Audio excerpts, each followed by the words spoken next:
उसका तो कुत्ते को बोलते हैं हड़का हुआ, वैसे था, हड़का होगा था। किसान लाइन फोड़ने के लिए या अपनी निगरानी करने के लिए निकलता है तो अचानक वो हमला कर देता है। बीस हम तो 20 भेड़ा बेचा, आतंक लेन नहीं पहुंच सका। देते हैं मूंगफली को वापिस, किसान के लायक ही देखने लायक नहीं रहता है। किसान बेचारा खेत के अंदर आता है तब रोने के अलावा उसको कोई बचता ही नहीं है उसके पास से।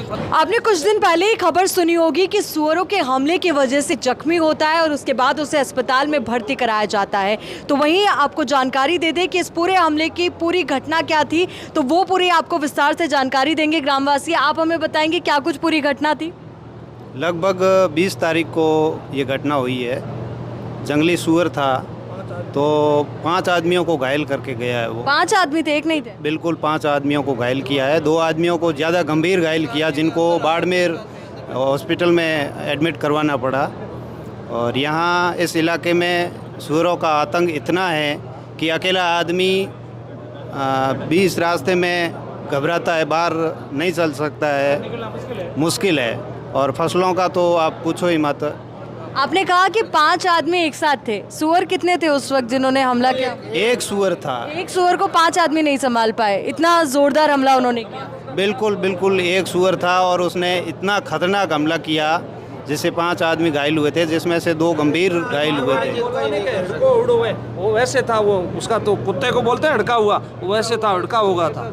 हमारी तहसीलदार साहब और एसडीएम साहब से ये डिमांड है, इन सुअरों से बचने के लिए ऐसे हथियार किसानों को मुहैया कराया जाए जो किसान अपनी रक्षा कर सके। किसान को तो रात में भी निकलना पड़ता है, दिन में भी निकलना पड़ता है। किसान की खेती के अंदर वो खेती पे फसल बड़ी होती है, उसके अंदर छुप के बैठ जाता है। अचानक किसान लाइन फोड़ने के लिए या अपनी निगरानी करने के लिए निकलता है तो अचानक वो हमला कर देता है। ऐसा इसी तरीके का हमला कुछ दिन पहले हमारे यहाँ 2 आदमियों को गंभीर घायल किए। वैसे 5 आदमी थे लेकिन 2 गंभीर घायल हुए। उनका अभी तक इलाज चल रहा है। उनके एक का तो हाथ काट लिया यहाँ इस बाजू के साइड, और एक को उसको पीछे से काफ़ी गंभीर घायल हो गए थे। इसलिए एसडीएम साहब 20 हम तो 20 भेड़ा बेचा, आतंक लेन नहीं पहुंच सका। देखिए, समस्या आप समझने की कोशिश कीजिए कि एक तो बूढ़ा तला इस गांव में बिजली की तो समस्या है ही, पर शाम के वक्त जब किसान अपने खेती के लिए खेतों की ओर जाते हैं तो उस दौरान इनको एक और डर सताता है कि ना तो बिजली है पर वहीं कहीं सुअरों का आतंक का सामना उन्हें ना करना पड़ जाए। कुछ दिन पहले की घटना है, 5 व्यक्तियों पर सुअरों का हमला होता है जिसमें 2 गंभीर रूप से घायल होते हैं। 10 दिन बीत चुके हैं फिर भी उनका इलाज जारी है।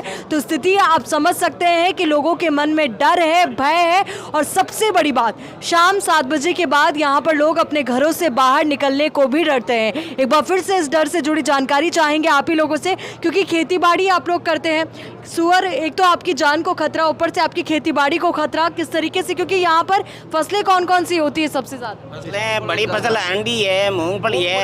ये अंडी के अंदर ज्यादा सूखे रहते हैं। मूंगफली को तो ये वैसे बहुत ही खराब करते हैं, सारा नुकसान ही कर देते हैं। ये खोद देते हैं मूंगफली को वापिस, किसान के लायक ही देखने लायक नहीं रहता है। किसान बेचारा खेत के अंदर आता है तब रोने के अलावा उसको कोई बचता ही नहीं है उसके पास से, कोई इलाज नहीं है। और सबसे ज़्यादा हमारी इनसे बचने के लिए ये डिमांड एसडीएम साहब और कलेक्टर साहब से वगैरह, तहसीलदार साहब से, इन सारा अफसरों से कि इनकी बचाव के लिए किसानों को ऐसे हथियार लाइसेंस शुदा उपलब्ध कराए जो किसान को कोई कहीं लेके खड़ा रहे तो कोई नुकसान, कोई गैर जिम्मेदाराना नहीं रहे। इसलिए ये हमारी मांग है, सबसे बड़ी मांग है, किसानों को इनसे बचाव के लिए हथियार दिलवाए जाए।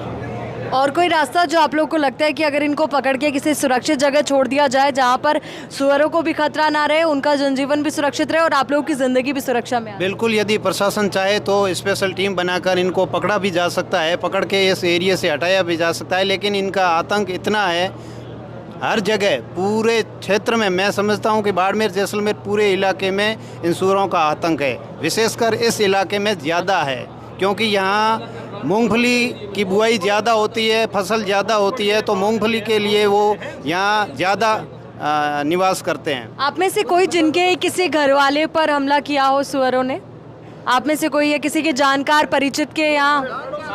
वो कल 10 दिन पहले किया था, वो हमारे पड़ोसी है, नजदीक के पड़ोसी। अभी कैसे स्थिति उनकी? ठीक है, अभी इलाज चल रहा है, वो है ठीक है।